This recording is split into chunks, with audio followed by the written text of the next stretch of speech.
Jacob never thought silence could be so loud.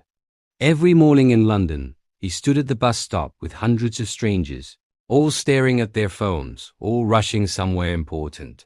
Jacob used to be like them, dreaming, planning, believing, but life had slowly worn him down. Years ago, Jacob and his father made a promise. "You'll chase your dreams," his father said one night while fixing an old bicycle. "No matter how hard life gets." Jacob nodded, young and full of hope. But dreams don't survive easily in the real world. After his father passed away, responsibilities replaced ambition. Jacob took whatever job he could find.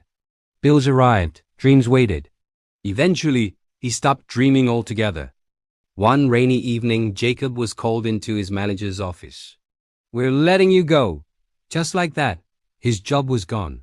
Jacob walked home through the rain, jacket soaked, heart empty.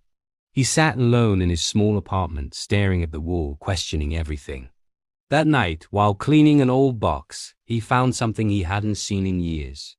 His father's watch. It was scratched and worn, barely working. On the back were engraved words, "Time will test you. Don't quit." Jacob held the watch tightly. Memories flooded back, his father's laughter, his encouragement, his belief. For the first time in years, Jacob cried. He whispered, "I failed you." But then something shifted. What if failure wasn't the end? What if it was a reminder? The next morning, Jacob woke up early not out of fear, but purpose. He updated his resume. Yes, but he also opened his old sketchbook. Jacob had always loved design. He used to draw logos, posters, ideas. He stopped because life told him it wasn't practical. This time he ignored that voice. He posted his work online. He practiced daily. He learned at night. Days turned into weeks. Weeks turned into rejection emails, but he didn't quit. One afternoon, an email arrived from a small startup in the US.